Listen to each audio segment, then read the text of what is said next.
Se a gente for acompanhar a nossa sociedade na época patriarcal, aquela situação toda, a gente vai ver muitas coisas que evoluíram a partir de então. Mas é impressionante como alguns costumes evoluíram, algumas coisas, a informação chegou, então as pessoas ficaram muito mais cultas, mais letradas. Mas é impressionante como não cai de moda o amor de um pai para um filho, né? O que da sociedade patriarcal a gente sempre leva. Sim. E o que desde a época de Adão e Eva, onde o próprio Deus visitava Adão e Eva toda a tarde, dizendo, olha, vocês estão aqui no Jardim do Éden, mas eu sou pai e eu os acompanho, eu estou com vocês, né? A figura paterna tinha. A Luciana de Juiz de Fora ligou pra gente e falou o seguinte, ela percebe que muitas dificuldades de relacionamentos de filhos com pais terrenos, elas remetem a uma dificuldade com o Pai Celeste. Foi o que nós começamos a falar aqui no começo do programa. Pastor Rogério, verdade que esses erros tendem a se repetir quando a gente tem essa dificuldade de relacionamento? Erros não, mas a dificuldade de um relacionamento, às vezes reflete no relacionamento com o Pai do Céu? Sim, sim. Tem muitas dificuldades nesse sentido. E uma das coisas que o Rogério estava falando, e eu quero também assim considerar junto com ele, que uma outra função muito forte a respeito do pai, o pai ele é determinante para estabelecer a identidade dos filhos, né? No sentido de quem eu sou. Porque essa pergunta, quando a gente fala quem eu sou, por que eu estou aqui nessa sociedade? Qual é o propósito de Deus para a minha vida? Tem muitas pessoas que não conseguem responder. Eu não sei. Você sabe exatamente o que Deus pensa a teu respeito? Então, essas são situações que Deus confiou a nós como pais para nós sermos esses agentes para estabelecer duas coisas importantes na vida dos filhos. A identidade, para poder ter essa resposta, quem eu sou e para onde que eu vou. No sentido assim, o meu destino em Deus. Sim. Não é? Então, os pais, eles têm essa autoridade. Porque, da mesma forma, nós, muitas vezes as pessoas assim, quando ministram a questão de paternidade sobre a vida das pessoas, muitas vezes as pessoas se projetam na gente. E aí nós temos que fazer o mesmo papel que Jesus fez, projetar para o Senhor. Porque também você fale, sou falho, todos nós somos falhos como pais, por mais esforçados que sejamos, não é? E nós não queremos que as pessoas venham a nós e aí dizem, então a partir de hoje você é meu pai. Não.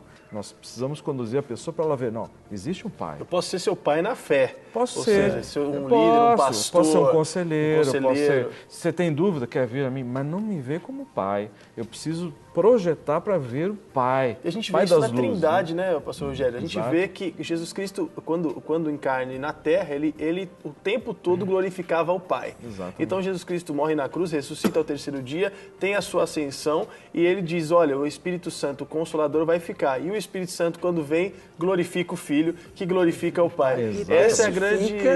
em nós, que nós somos filhos. Exatamente. Nós temos um Pai. Exatamente.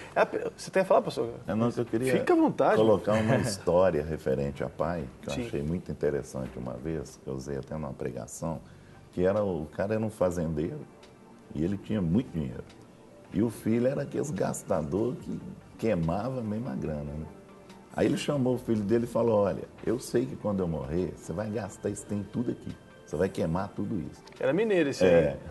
Fazendeiro mineiro, vai gastar esse trem aqui. Esse trem é mineiro, né? Aí ele falou com o filho, eu vou fazer um negócio. Tem um local ali que eu deixei, que era uma casinha assim, falou, eu coloquei uma forca lá dentro. E quando você gastar tudo, que vier um arrependimento, você vai lá e vai se enforcar.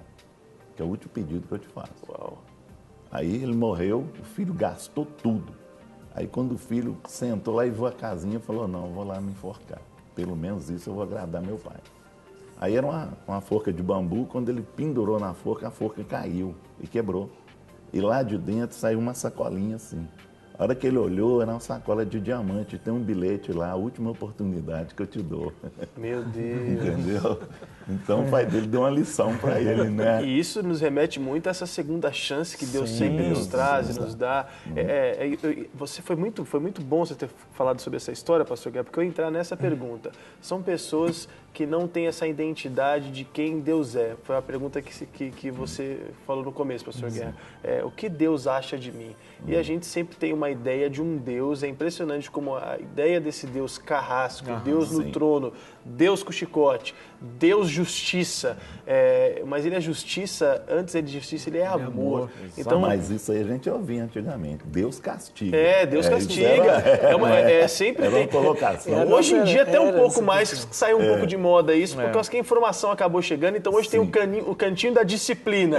Mas antes era você ouvir, eu ouvia muito do meu avô, Deus vai te castigar, porque você fez isso, então você ficava aquele medo. Isso fez a sociedade brasileira, a sociedade do mundo todo, crescer com essa ideia de que Deus é um Deus do trono, que fica no ar-condicionado, só mandando e chicoteando. E na grande verdade, isso é uma figura remetida ao próprio Satanás, que não tem nada a ver com o nosso Deus, que é um Deus presente, um pai presente, um pai amoroso, um pai que não fica sentado, não, um pai que está de perto. Exatamente.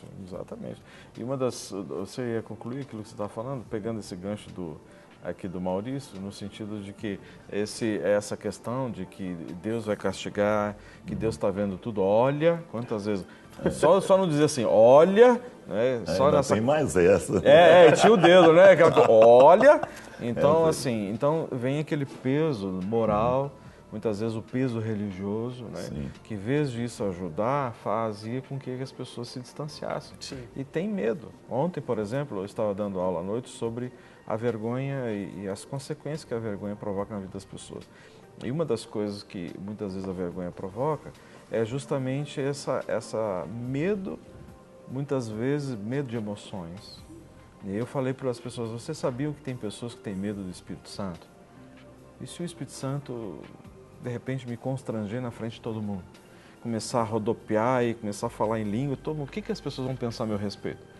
Por isso, muitas vezes as pessoas preferem controlar suas emoções e até mesmo controlar o espiritual, com medo de que aconteça alguma coisa que ele vá perder as rédeas, né? Mas o que muitas vezes Deus quer é que a gente perca as rédeas mesmo, para ele poder entrar em ação e fazer aquilo que ele quer. Tendo em vista até que mesmo não vergonha ninguém, né? Exatamente.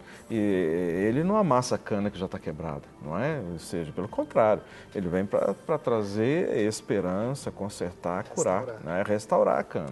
Então, hoje, infelizmente, nós temos no seio das nossas igrejas, pessoas assim, que se contêm, né? Que dominam o seu emocional, né? E eu vejo que Deus, o tempo todo, está querendo se revelar, né, como pai, não pai distante, pai presente, não é? E ele pode se manifestar de várias formas. Pode te usar, pode me usar, pode usar qualquer um de nós. Ficar alegre, né? Exatamente. Tem gente que tem medo até de ficar alegre. Acha que ficar alegre é um desrespeito, onde o fruto do Espírito, um gomo desse fruto maravilhoso do Espírito é a própria alegria. Onde tem alegria, lá habita o Espírito Santo de Deus. Pastor Guerra, a gente tem sempre aquelas perguntas apimentadas, e a pergunta é, como nós poderíamos definir, eu sei que é quase impossível nós definirmos um Deus paterno como nosso Deus, mas assim, em palavras para o órfão, para aquele que não teve uma presença de um pai, às vezes eu teve um pai tão presente que esse pai era um pai muito rígido, um pai que não deixava a pessoa ser a pessoa ali, ele fez o filho ser como ele gostaria que fosse, então o prisma de pai que aquela pessoa tem é de um pai muito controlador, rigoroso. Como seria uma definição, em linhas normais, para a gente entender, de um Deus Pai? Eu creio assim, o Salmo 23, eles falam, o Senhor é o nosso pastor e nada faltará. Então, a primeira coisa é enxergar Deus, Jesus, como aquela pessoa que é pastor dele e ele como ovelha. Outro, Deus como conselheiro. Né? E Deus é um pai que fica 24 horas por nossa conta. 24 horas. Então, assim, é um paizão. A gente está na lista de prioridade. Né? Tem uma lista de prioridade e nós podemos ter acesso a Deus a hora que a gente quiser. E quando eu falo nós, não é o crente, não. É a humanidade. É a humanidade. Porque eu vou pensar, esses crentes metidos... Pensa bem, vamos olhar nesse contexto que Deus ele saiu do santo dos santos e passou a habitar dentro de nós. Ontem no curso eu estava dando sobre intercessão e eu falei com as pessoas assim, olha o privilégio que você tem de ter um Deus dentro de você. O Espírito Santo habita em nós, de nós sermos templo do Espírito Santo. Então Deus, Ele nos dá esse privilégio. Então eu vejo isso como tremendo. Eu posso chegar ao Pai a hora que eu quiser. Muitas vezes a gente não, né, a pessoa não chega ao Pai. Mas eu posso chegar ao Pai a hora que eu quiser. E uma coisa mesmo porque eu sou filho, né? Que o Richard, o meu filho, uma vez falou comigo, a gente se dá muito bem, né, desde criança. E ele falou comigo, o dia que ele foi pai, ele ligou para mim e falou, pai, agora que eu entendi o que é ser pai. Entendeu? Ele entendeu quando ele foi pai. Que benção. Não é? Isso todo mundo fala, né, pastor Guerra? Todo mundo, eu estou chegando nessa fase agora de ser pai. Minha esposa está grávida de 3 meses e eu já... o primeiro choque que eu tive, porque eu sou muito visual, não que eu preciso ver para crer, mas eu consigo definir as coisas quando eu vejo, quando alguém desenha uma planta, alguma coisa, então eu me guio. E foi no ultrassom. Porque eu sei que o nenê estava lá, então eu colocava a mão, eu falava, só que eu não tinha visto. Quando eu vi o primeiro ultrassom, que eu vi os bracinhos para lá e para cá, legal, que eu vi a perninha, eu falei, meu Deus!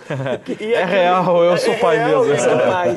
E aquilo me encheu assim, eu chorei um pouco, e aquilo me encheu de uma responsabilidade. Falei, nossa, então o primeiro sentimento eu já pude adquirir. É claro que o nascimento todo mundo disse que é sensacional. Colocar nos Pastor Eugênio, vê se está abrindo aí um pergaminho santo.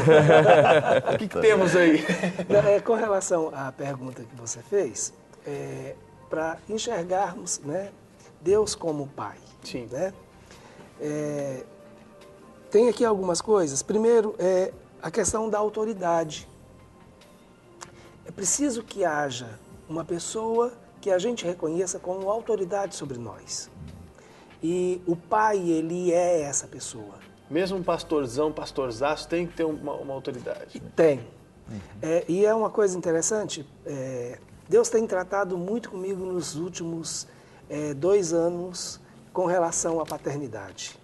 Ele sempre tratou muito comigo nessa questão, sempre me trouxe muita coisa a respeito desse assunto. E nos últimos 2 anos eu tive algumas experiências com a questão da paternidade muito fortes. Sim. Eu perdi o meu pai em dezembro de 99, meu pai biológico. Sim. E nós tínhamos um relacionamento muito bom de um determinado momento da minha vida para frente. Parte da minha vida, meu pai foi ausente, foi um homem que eu não via sair de manhã e muitas vezes eu não via chegar à noite. Nos finais de semana, na maioria das vezes, não estava com a gente. Mas depois que eu fui tomando mais consciência de algumas coisas, eu desenvolvi um relacionamento com meu pai e eu tive algumas experiências com meu pai muito interessantes e isso mudou a minha vida e Deus tem trabalhado muito isso comigo. Sim. Durante muito tempo. Então eu creio que pelas coisas que eu já passei, eu creio que será uma área que Deus possivelmente vai me usar com frequência. Sim. É porque as experiências já está te usando, diga-se de passagem, que a gente tem, né? Sim. Então, nós precisamos de uma referência e alguém que seja autoridade. E o pai é essa primeira autoridade, essa primeira pessoa que vai colocar e estabelecer limites. Sim, pode ir, não é para fazer, né? Sim. Então, uma outra coisa é a fidelidade, a confiança. Deus, ele é fiel, né? Então, como autoridade, ele está no controle. E se Deus disse não, é não, né? Sim. Então, se ele coloca limite até para diabo, Satanás e seus demônios, ele vai colocar limite também para nós. Ou seja, já falou 2 coisas aí. Primeira coisa é a questão da gente saber até onde pode ir, até onde não pode ir, não por uma mera ordem dada, mas se você fizer isso, vai ter consequências que isso vão acarretar na sua vida. E a segunda é a confiança, que você acabou de dizer também, só para lembrar, que gerou essa confiança, porque eu confio em alguém que está cuidando de mim. Exatamente. Então, ele é fiel. Sim. E eu posso confiar nele. Sim. Que seria a terceira, fidelidade, né? Então.